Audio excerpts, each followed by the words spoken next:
Good morning, class 12th. Children, today we will be discussing the two important terms in reproduction in human beings. One is parturition and the second one is lactation. Let me tell you that these two are the last two short notes of your chapter reproduction in human beings. Right, children? So let us discuss first of all what is parturition. You should be realizing that a definition would be worth 1 mark or the mechanism would be worth 2 to 3 marks. I have never seen this question coming for 5 marks. So a definition or any objective question out of this is 1 mark, or otherwise a short note or maybe a 2 to 3 marks detailed question could be there depending upon the mechanism to be explained. Right, children? So let us start with this. First of all, if you can see that, just hold on, let me select the pen here.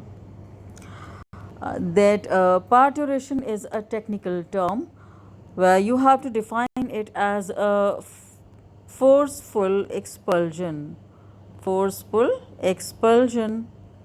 of a full term fetus, right?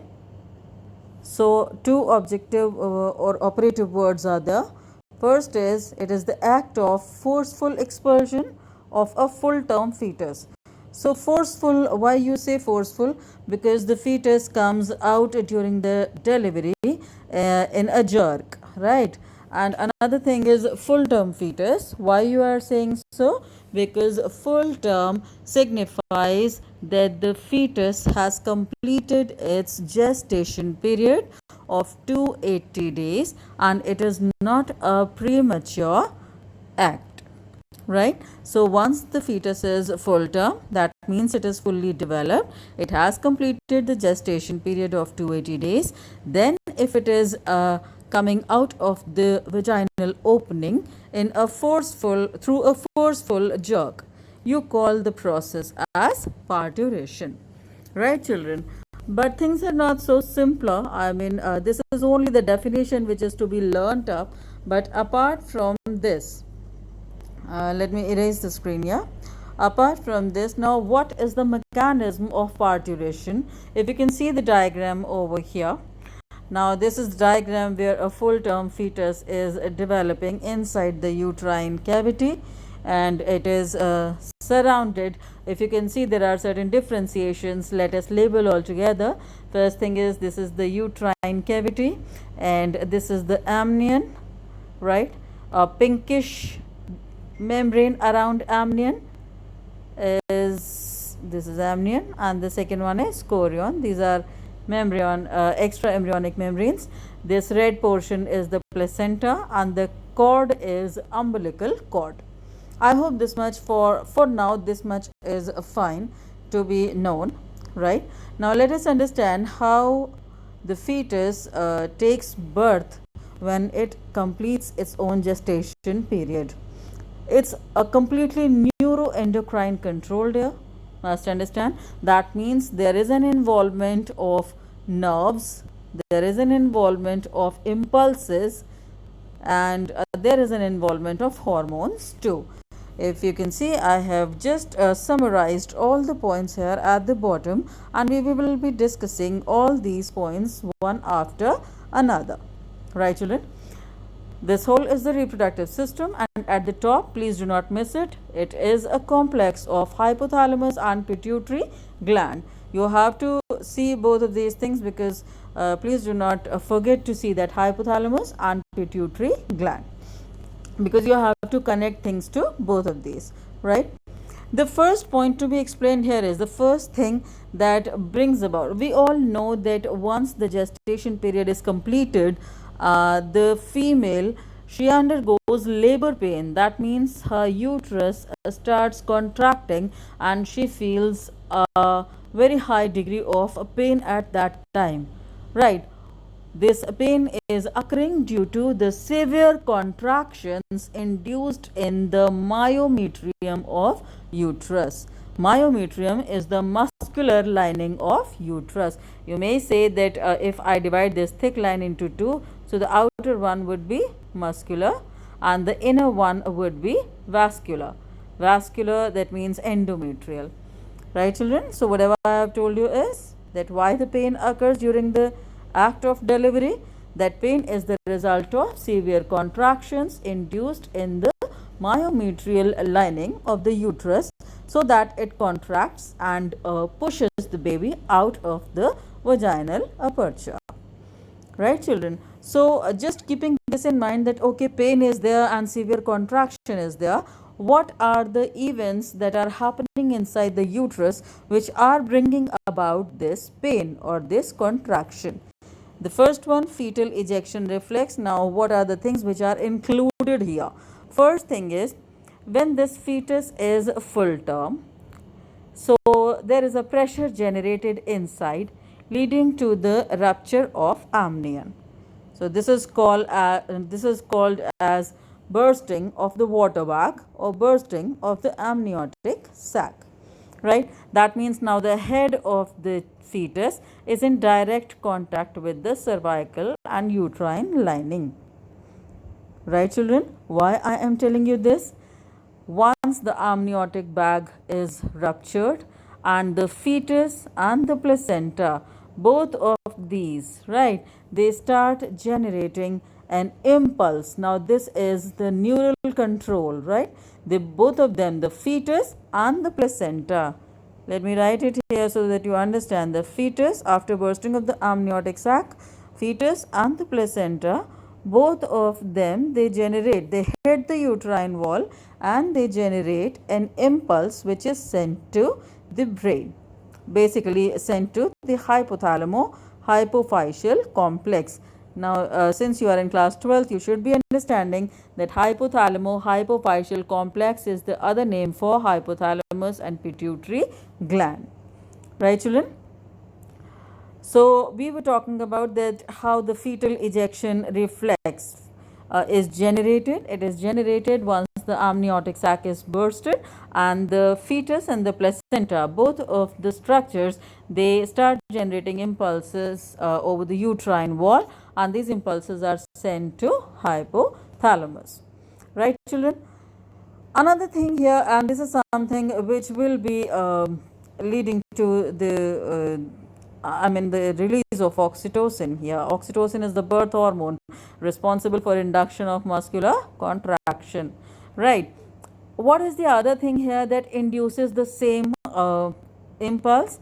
That is hormonal. That means one portion was neural till now. Now here comes the hormonal role. At the time the fetus completes 280 days and is totally well developed, its pituitary gland secretes higher level of ACTH. Now ACTH is adrenocorticotropic hormone. This ACTH would target the adrenal gland of the fetus, which will in turn as a result secrete cortisol. Right. So two things are there. The first impulse for oxytocin was generated by neural control. This was done by the impulses generated by fetus and a placenta. Second was done by hormonal control. The first thing was the higher level of ACTH within the fetus, secreted by the fetus hypothalamus, and this ACTH targets the adrenal gland, and adrenal gland as a result secretes cortisol. Now cortisol is another thing that will be targeting hypothalamus to induce contractions. Right. So both of these things, fetus and placenta, first thing, and cortisol, the second thing, both of these things are going to send the feedback to hypothalamus to induce uterine contractions. Right, children? This whole phenomena is known as fetal ejection reflex. Right? Ejection means when the fetus comes out of the body through jerk. Right, let me clear this. Now here comes the second thing, that is estrogen. Now must understand that estrogen level remains high when the fetal development is there. Right. we know that progesterone and estrogen both remain very high when the fetus is developing inside the body. So, progesterone high, estrogen high. So, basically we are talking about estrogen here, which is going to support in uterine contraction. This is also going to send the message to hypothalamus to induce uterine contractions. So, two hormonal clarifications here. Now, you come to the third thing, that is the release of oxytocin and prostaglandins. Before we discuss further, you should be understanding the term prostaglandins. Prostaglandins are the lipid derivatives. Their action is somewhat, these are also known as local hormones. That means the place where a particular action has to take place, these lipid derivatives are secreted there or released there, and that's why they are known as local hormones. But they are not true hormones. They have the function similar to hormones, but chemically they are lipid derivatives, right? So you may say prostaglandins are cousins to the literal hormones, right? Now you have to discuss the role of oxytocin and prostaglandin. Since we were talking about the fetal ejection reflex, all the things, the placenta and the fetus sends the message to hypothalamus to induce uterine contraction. Then higher concentrations of estrogen also sends the message for uterine contraction, and this is how hypothalamus is going to instruct pituitary, because only pituitary, the posterior pituitary, is something who can do something here. Posterior pituitary secretes the hormone oxytocin, right children? So whatever reflexes, whatever concentrations we were discussing about, but everything was targeting the release of oxytocin from the posterior pituitary and the local hormones from the uterine wall, right? Both of these chemical substances, these are responsible for induction of a muscular contraction,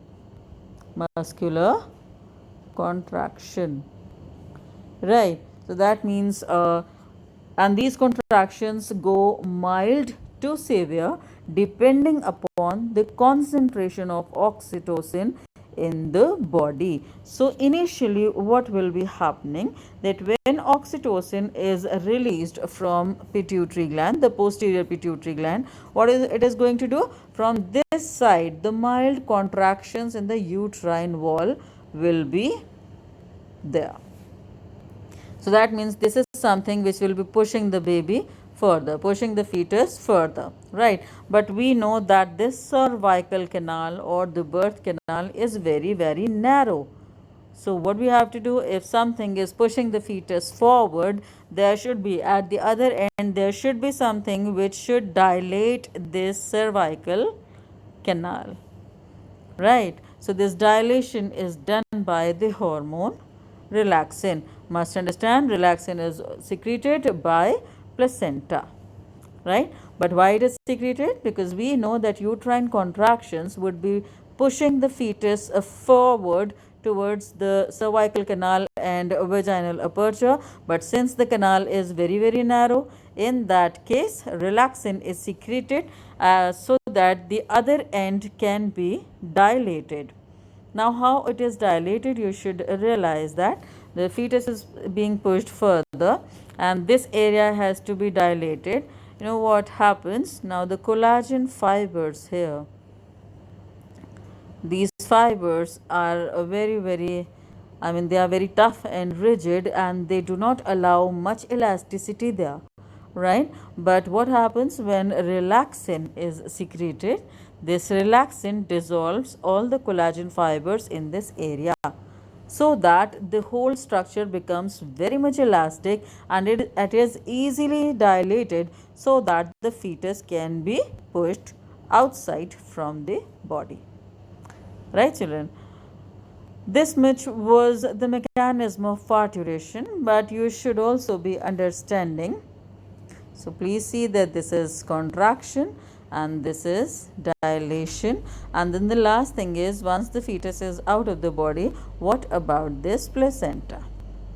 Right. So generally, if this is the uterine wall and over this the placenta is developed by getting attached to the uterine wall, but all of a sudden when the fetus goes out, at that time the uterine cavity shrinks because it is not needed to be so much wider now, and at that time all these bondings they become very loose and placenta is detached from the uterine wall. So few minutes after the parturition or the birth of the child, this placenta also goes out from the body due to detachment from the reducing endometrial wall or shrinking endometrial wall.